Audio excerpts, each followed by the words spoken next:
Pernah nggak sih ngerasa kayak ada yang aneh gitu sama cara kerja kita sekarang? Kayak ada jarak ya.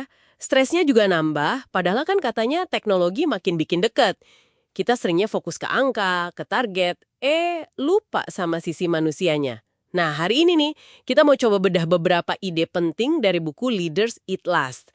Kita pengen ngerti gitu, kenapa sih lingkungan kerja modern ini kok sering banget rasanya nggak sejalan ya sama kodrat kita sebagai manusia. Yuk kita gali bareng-bareng realitas ini. Tepat sekali. Jadi misi kita memang mau bongkar nih realitas di balik rasa nggak nyaman yang mungkin banyak dari kita rasakan. Kita lihat nanti gimana biologi dasar kita, terus gaya kepemimpinan yang beda-beda, sama fenomena abstraksi ini, wah perannya gede banget dalam membentuk kerjaan kita sekarang. Oke, kita mulai dari akarnya dulu ya, soal biologi. Kan dasarnya kita ini makhluk sosial banget ya. Kita butuh rasa aman, perlu percaya satu sama lain buat bisa berkembang. Miriplah sama komunitas leluhur kita dulu, yang isinya mungkin 150 orang lah maksimal, itu angka Dunbar kan ya. Betul, angka Dunbar itu nunjukin ada batas alami gitu, kemampuan kita bangun hubungan dekat. Sesuatu yang sering banget dilabrak sama skala organisasi modern ya kan? Iya banget. Nah, hormon kayak oksitosin sama serotonin itu kayak lem sosialnya kita. Dia yang dukung ikatan, rasa aman dalam apa yang disebut lingkaran keamanan. Tapi ya gitu, sistem kerja modern seringnya nggak sinkron sama ini. Fokus ke target individu malah lebih banyak micu dopamin. Wah, dopamin itu kan hormon pencapaian itu ya, yang bikin kita seneng sesaat gitu kalau capek target atau dapat notif. Kecanduan gitu sama angka, sama status, tapi seringnya ngorbanin hubungan yang dalam, sama rasa aman bareng-bareng. Dampaknya jadi kerasa banget ya. Itu ada data Deloitte Shift Index, katanya 80% orang nggak puas sama kerjaannya. Gila, banyak banget. Dan ini bukan cuma soal perasaan doang, tapi beneran ngaruh ke kesehatan. Ada studi Whitehall itu kan, nunjukin hubungan kuat antara stres kerja, kurang kontrol, sama risiko penyakit jantung. Serem juga ya? Iya, konsekuensi kesehatannya nyata banget. Tapi pertanyaannya kan, kenapa ya keputusan-keputusan yang kayaknya abai sama dampak ke manusia gini sering terjadi di level pimpinan? Nah, salah satu jawabannya itu ada di fenomena abstraksi. Abstraksi. Oh, kayak yang di eksperimen Milgram itu bukan sih? Yang orang biasa aja mau nyakitin orang lain cuma karena disuruh sama figur otoritas, apalagi kalau korbannya nggak kelihatan langsung. Tepat. Eksperimen itu, aduh, cerminan yang ngeri banget sih. Di dunia kerja, pemimpin bisa aja bikin keputusan cuma lihat angka di spreadsheet, PHK massal, potong biaya yang rugiin pelanggan tanpa benar-benar ngerasa dampaknya ke manusia. Angka sama jarak, ya jarak fisik maupun emosional, itu bikin semacam penghalang psikologis. Jadi lebih gampang gitu ya ambil keputusan yang secara manusiawi sulit. Iya, karena dampaknya jadi terasa jauh, nggak personal, empatinya bisa tumpul, gitu. Kebayang sih, tragedi Deepwater Horizon BP itu contoh nyata banget ya.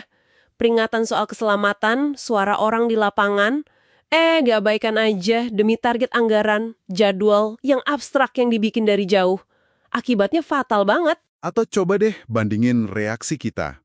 Kalau ada berita satu korban kecelakaan spesifik, misalnya si Chami Oder yang nyoba nolongin gadis 18 tahun itu, mungkin kita lebih tersentuh ya, dibanding dengar statistik ribuan korban perang di Suriah. Benar juga, yang satu rasanya personal, nyata. Yang ribuan jadi angka aja, abstrak gitu. Iya, Nah, ini kan ngebawa kita ke soal kepemimpinan ya, krusial banget nih. Gimana pemimpin yang beda itu bisa menciptakan atau malah menghancurkan lingkaran keamanan tadi. Ada contoh kontras yang oke nih kayaknya. oh tentu. Ada gaya kepemimpinan kayak Jack Welch di GE dulu ya. Fokusnya ke nilai saham banget. Sampai ada sistem rank and yank, pecat 10% manajer paling bawah tiap tahun. Itu kan basisnya angka banget. Terus bandingin sama misalnya Jim Sinedol di Costco, wah beda banget. Dia malah prioritasin karyawan, gaji sama benefitnya di atas rata-rata, kayak sengaja gitu bangun lingkaran keamanan. Dan hasilnya, jangka panjang Costco malah lebih stabil kan? Atau Bob Chapman itu, yang ngubah budaya pabrik dengan memperlakukan karyawan benar-benar kayak manusia. Bangun kepercayaan. Ininya gitu. Pemimpin itu punya tanggung jawab fundamental buat ciptain rasa aman. Kayak ada kontrak sosial nggak tertulis gitu. Pemimpin dapat keistimewaan, tapi ya wajib ngelindungin timnya. Nah, pas ini dilanggar, contohnya pemimpin dapat bonus gede pas lagi ada PHK massal.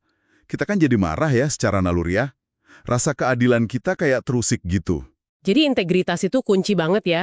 Kayak di Korps Marinir AS itu, katanya bohong sekecil apapun dari calon perwira itu nggak bisa ditolerir sama sekali. Soalnya nyangkut nyawa. Bener banget. Pemimpin itu yang nentuin budaya. Kalau dari atas jujur, peduli, ya ke bawahnya juga bakal numbuh gitu.